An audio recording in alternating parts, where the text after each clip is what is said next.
I don't believe that a college education is necessarily a beneficial thing to people because 95% of the faculty are left-wing, and out of that 95%, 50% of them are not left-wing, they're radically left-wing.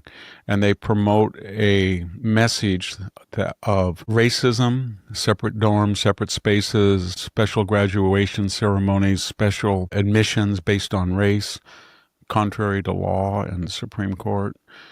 They despise Israel. They inculcate an anti-Semitism that's endemic on campus. They glorify Hamas and terrorism. Colleges were once about knowledge. Now they're about conformity.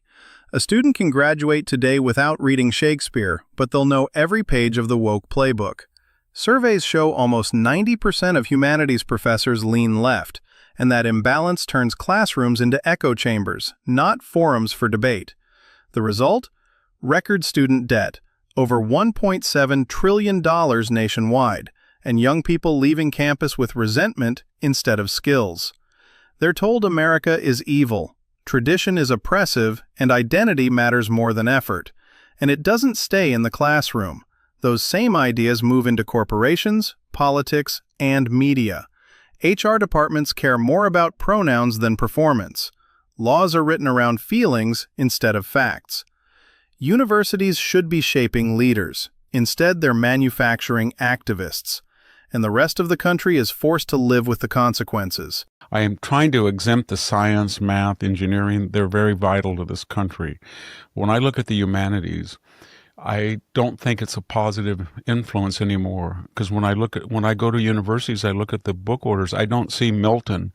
I don't see Machiavelli, I don't see Montesquieu. I see all of these studies courses, and the literature is pretty much worthless. And it's an indoctrination that these young people get. And so he was trying to fight that. So he would go anywhere, and he was he debated Gavin Newsom. He was laughing, he was not angry. And I think he posed the greatest threat to the left of anybody on the conservative side. Because what he was doing was he was preaching that you don't have to be ashamed to be traditionalist and conservative. And all of these other issues, don't be ashamed to say that the nuclear family or two children or normative sexuality is something to be ashamed of. Worry about the fertility rate. We're 1.6. Worry about divorce. Worry about single parent. And that was starting to ignite. And then he was giving a message to young men. I know you're in the age of treat women with respect, but do not leech on women. Do not think they're going to support you. Go out there. Get going in your teens. Get a house. Get a job. I can remember somewhere around 2020, 21, I started getting memos, the regular boilerplate from Stanford administrators, and under their signature, they said, here are my pronouns. And then I started filling out medical forms and stuff. What are your pronouns? And then it didn't say male or female. It said male, female, assigned at birth. As if that was all top-down generated from theories in the faculty lounge. And the same thing about DEI post-George Floyd, that remember Mr. Kendi, you have to be a racist and to stop racism. Anti-racism means you have to give preference on the basis of your race. That started in the university with his $50 million center, which he collapsed very quickly. And there's no downside for spouting out just hatred, whether it's against the nuclear family or heterosexuality or Christianity or so-called white people. It always earns career advantages, so that's why people do it. When students are taught that America is built on oppression, it's no shock when they treat the system with contempt. We saw it after George Floyd. 5 months of riots, 35 people killed, 1,500 officers injured, billions in damage, and still, leaders called it mostly peaceful. Where do young people learn to excuse violence? From classrooms that say law and order are tools of the privileged. Once that seed is planted, chaos feels righteous. And this isn't just about broken windows. Once property destruction is tolerated, the next step is violence against people. Silence from leaders only reinforces it. Americans are connecting the dots. The anger in the streets, the collapse of civility, the double standards, they all trace back to a university system that traded education for ideology. And until that changes, the unrest won't stop at the campus gates. You're right. George Floyd was a career felon who'd served prison, and he had broken in a home invasion and put a knife at the abdomen of a pregnant woman, and he was in the process, when a store owner called, of passing counterfeit money, which is a federal felony. And then when police arrived, he resisted arrest, which is a felony, and they couldn't subdue him.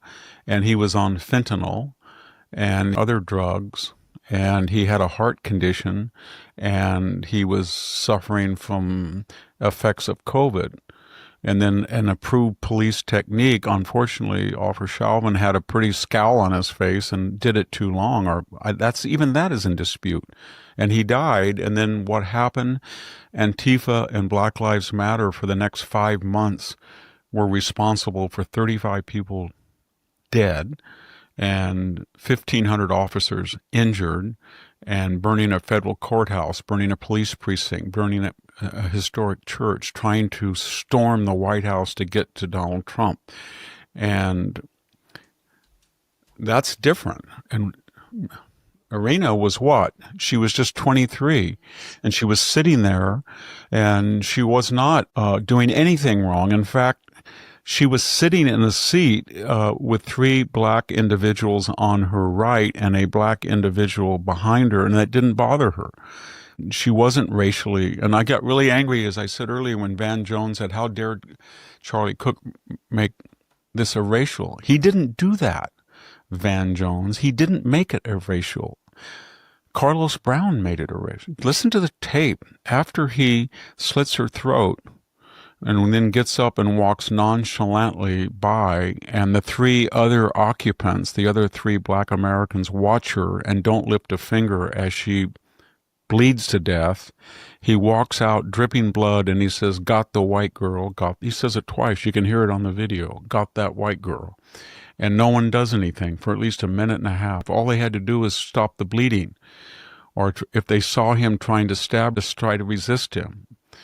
But of course, you know, if it was opposite, I hate to say this, and I'm not trying to incite passions, but if that was a young 23-year-old immigrant from Nigeria, let's say, a young black woman, all by herself, and she got on that train, and there were 3 white people to her right, and a white person with long hair who looked kind of scruffy, and then he saw her, and then he got up, and he picked up a jackknife, and he slit her throat. And then he walked out and he said, "Got the black girl, got the black girl." And the 3 people there who were white did not render assistance and walked out. This country would be in a riot right now. And so that's why it is not like George Floyd.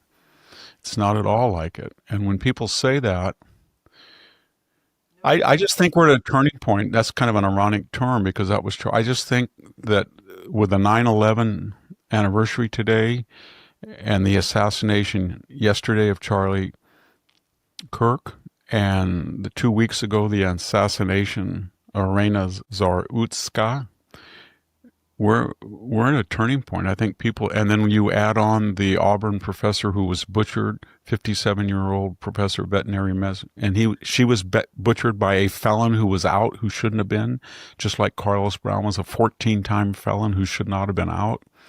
And then you factor in the mayor of Charlotte, who said, "Let's not use this to judge people, and let's not be judgmental on homeless people, and you can't arrest your way out of these problems."